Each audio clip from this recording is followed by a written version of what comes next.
নমস্কার, নন্দিনীর সাতকাহনের আরও একটি নতুন এনার্জেটিক ব্লগে আপনাদের স্বাগত। আশা করি সবাই সুস্থ এবং ভালো আছেন। আজকে হলো স্বাধীনতা দিবস। সংসারের কাজকর্মের পাশাপাশি আজকের দিনটা কিন্তু বেশ ভালো কেটেছে। তার সবথেকে বড় একটা কারণ আপনাদের সাথে শেয়ার করব। ঘরবাড়ি পুরো পরিষ্কার গোছানো সবই করেছি, আর আজকে আমাদের ফ্ল্যাটের ছাদে পতাকা উত্তোলন করা হয়েছে। তার সাথে সবাই মিলে খাওয়া দাওয়ার আয়োজন করা হয়েছিল। চলুন আপনাদের সাথে সবটাই শেয়ার করব। আজ হলো শনিবার, স্বাধীনতা দিবস। আগেই বললাম, হাজব্যান্ড মেয়ে দুজনেরই ছুটি, তারা বাড়িতেই আছে। হাজব্যান্ড ঘুম থেকে উঠে গেছে, তবে সোনা এখনও ঘুমাচ্ছে। আজকে এই ঘরের বেড কাভারটা চেঞ্জ করব। তো সকাল থেকে ওয়েদার বেশ ভালো, এখনও পর্যন্ত আকাশ পুরো পরিষ্কার, প্রচণ্ড হাওয়া দিচ্ছে, তার সাথে বেশ সুন্দর মিষ্টি রোদ উঠেছে। এইরকম ঝলমলে রোদ উঠলে কাজ করতে বেশ ভালো লাগে, তার পাশাপাশি একটা কাজের এনার্জি আসে। আমি ঘুম থেকে উঠে একেবারে স্নান করে নিয়েছি, তবে ঘরের সব কাজ পড়ে আছে। হাজব্যান্ড মেয়ে ওদের ছুটি থাকলেও আমার ঘরের যেটুকু যা করার সেটুকু তো করতেই হবে। আমি যখনই ঘরের বেড কাভার চেঞ্জ করি, চেষ্টা করি সকালের দিকে বেড কাভার চেঞ্জ করার। সেদিন যদি বেড কাভার কাছাকাছি করতে নাও পারি, তাও কেন জানি না বেড কাভার চেঞ্জ করাটা আমার সকালে না করলে ভালো লাগে না। খুব কমই হয় যে রাতে চেঞ্জ করি, কোনো কারণ থাকলে হয়তো বছরে 1 থেকে 2 বার ওই রাত্রিবেলা বেড কাভারটা চেঞ্জ করে নিই। ওদিকে বেড কাভারটা তুলে সাথে সাথে একটা কাঁচা ধোয়া বেড কাভার পেতে নিয়েছি। সাধারণত মধ্যবিত্ত ঘরে খুব বেশি কিছু না, বিছানা গোছানো থাকলে, বেড কাভারটা টান টান করে পাতা থাকলে ঘর গোছানোর কাজ অর্ধেক হয়ে যায়। তাছাড়া সকালবেলা হঠাৎ করে কেউ যদি চলে আসে আর এরকম অগোছালো ঘর বা অগোছালো বিছানা দেখে, সত্যি বলতে নিজেরই কেমন যেন লাগে। তাই যেই ঘরের বেড কাভার চেঞ্জ করি না কেন, সাথে সাথে আরেকটা বেড কাভার পেতে দিই, এতে ঘরটা দেখতে বেশ ভালো লাগে। সকালের দিকে খুব বেশি না, মাত্র 1 ঘন্টার সময় নিয়ে এক মনে ঘরের কাজগুলো যদি করি, তাহলে ঘর বাড়ি পরিষ্কার পরিচ্ছন্ন রাখা খুব একটা কষ্টকর না। রান্না বাদে 1 ঘন্টায় ঘরের প্রচুর কাজ করা যায়, তবে সব সময় সেটা সম্ভব হয় না। ঘরের কাজ করতে করতে একে খাবার দেওয়া, ওকে কফি করে দেওয়া, এটা কই ওটা কই, এই করতে করতেই আমাদের অনেকবার ছুটতে হয়। যাই হোক, কথা বলতে বলতে বেড কাভারটা চেঞ্জ করে সোফাটাও একটু ঝেড়ে নিয়েছি। হালকা হাতে প্রতিদিন বিছানা ঝাড়ার পর সোফাটাও একটু ঝেড়ে নিই, তাহলে ওপরের যে আলগা ধুলোটা সেটা পরিষ্কার হয়ে যায়। এই যে কথা বলতে বলতে এই ঘরটা আমার গোছানো হয়ে গেছে। প্রতিদিন সকালে আমি যখন যেই ঘরটা পরিষ্কার করি বা যেই ঘরের বিছানাটা গোছাতে যাই, চেষ্টা করি সেই ঘরে টুকটাক যা ডাস্টিং করার থাকে সাথে সাথেই করে নিতে। তাছাড়া যেমন চশমা, পেন, রিমোট বা জলের বোতল, এগুলো যদি ছড়ানো ছিটানো থাকে তো সাথে সাথেই একবারে সেটা গুছিয়ে রাখি। একটা ঘর পুরো গুছিয়ে নিয়ে তারপরে অন্য ঘরে যাই।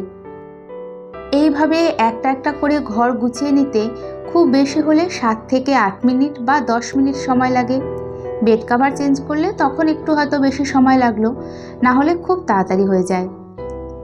যাই হোক, ভাবলাম কাছাকাছি যখন করব তো এই ঘরের বেড কাভারটাও একবারে কেচে দিই।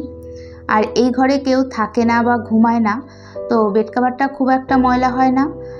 তাও ওই 12-14 দিন পর পর এই ঘরের বেড কাভারটা কেচে নিই। সকাল সকাল বেড কাভারগুলো তুলে নিয়ে এই যে ওয়াশিং মেশিনটাও একবারে অন করে দেব। প্রতিদিন হাতে টুকটাক কাচাকাচি করলেও 2 দিন পর পর প্রচুর জামা কাপড় কাচতে হয়। তো ওয়াশিং মেশিনের ভেতরে অলরেডি একটা বেড কাভার রয়েছে। আর সত্যি কথা বলতে ওয়াশিং মেশিনে কাচবো সেই ভরসায় সমস্ত কিছু রেখে দিলে প্রচুর জমে যায়। মাঝে মাঝে স্নানের সময় হাতেও অনেক কিছু কেচে দিই। ঘরের সমস্ত কাজ করে ছাদে চলে এসেছি। এখন সকাল 9:30 মতো বাজে। এদিকে আকাশটা একবার দেখুন, প্রায় পুজো পুজো আবহাওয়া চলে এসেছে। স্বাধীনতা দিবসের দিন প্রতিবারই আমাদের ছাদে পতাকা উত্তোলন করা হয়, এবারও সেম। তো এই যে জাতীয় সঙ্গীত গাওয়া হচ্ছে। অনেকটা বেলা হয়ে গেছে, তাই যে কজন এসেছিল তাদেরকে নিয়েই অনুষ্ঠান শুরু করা হয়েছে। তারপর সকালে টিফিনের ব্যবস্থা ছিল, ছাদে রান্নাবান্না সব হয়েছে। সকালে টিফিনে ছিল লুচি আর ঘুগনি। বেশ কিছুক্ষণ সবাই মিলে ছাদে ছিলাম, গল্প টল্প করলাম। এখন দুপুর 1:30 বাজে। আমি আর আমার বোন দুজনে ছাদে যাচ্ছি। দুপুরের খাওয়ার টাইম প্রায় হয়ে গেছে। বাকিরা মোটামুটি সবাই ওপরে আছে। তো এতক্ষণ আমরা ঘরে দুজনে মিলে গল্প করছিলাম। আরও দুজন ঘরে এসেছিল, তাদের সাথে গল্প করতে করতে সময় পার হয়ে গেছে। আমাদের ফ্ল্যাটের যে কোনো অনুষ্ঠানে বা পিকনিকে আমার বোন সব সময় থাকে।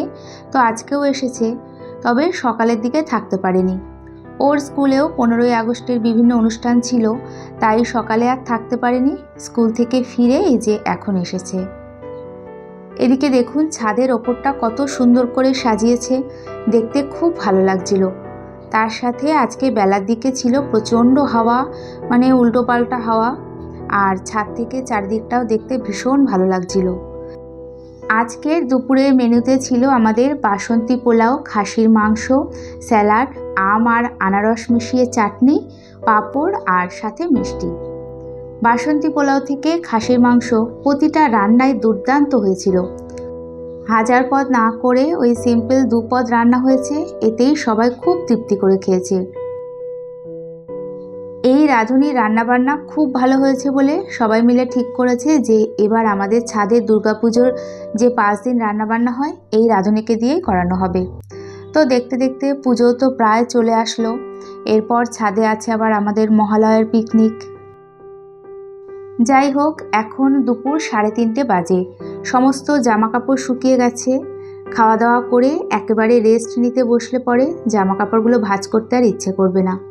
তাই ভাবলাম যে এসিটা অন করে সমস্ত জামাকাপড়, 3টে বেড কাভার সব কিছু ভাঁজ করে একবারে জায়গা মতো রেখে দিই। 15ই আগস্ট স্বাধীনতা দিবসের দিনটা বেশ ভালো কাটালাম। তার প্রথম কারণ হলো আজকে কোনো রান্নাবান্না করতে হয়নি। টোটাল রান্নাবান্না করতে হবে না, এই রকম একটা দিনের জন্য আমরা সবাই অপেক্ষা করি, তাই না? ডাল ভাত করলেও তো করতে হয়, আর শুধু কি রান্নাবান্না, তারপর বাসন মাজা, গ্যাস ক্লিন করা, মানে গ্যাস ওভেন ক্লিন করা, এগুলো তো থাকেই। তো বাড়িতে থাকবো অথচ কোনো রকম রান্নাবান্না করব না, এই রকম দিন সহজে আসে না। তো যাই হোক, ওপরে খাওয়া দাওয়ার অনুষ্ঠান ছিল, তার সাথে রান্নাবান্নাও করতে হয়নি। এক কথায় বলতে গেলে দিনটা ভীষণ ভালো কেটেছে। আজকে সোনা বাড়িতে আছে, তো ঘরে পুজোটা সোনা দিয়েছে, তার সাথে আজকে ঘর ঝাড় দিয়ে মুছেছে। এই প্রথম আজকে ঘর মুছেছে। আসলে আমি সকালে স্নান করে নিয়েছি, তো ঘরের কাজ করে বারবার ছাদে যেতে হচ্ছে, তো ঘর ঝাড়মুছ করে আবার স্নান করতে হতো।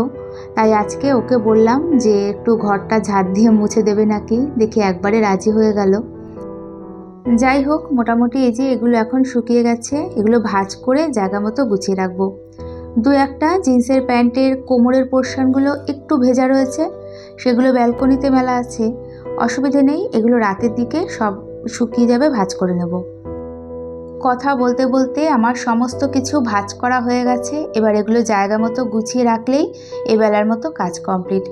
এরই সাথে ভিডিওটি দেখতে দেখতে ভালো লেগে থাকলে একটা ছোট্ট লাইক করে, কমেন্টস করে চ্যানেলটি সাবস্ক্রাইব করেও রাখতে পারেন। আর এতক্ষণ আমার সাথে থাকার জন্য সবাইকে জানাই অনেক ধন্যবাদ।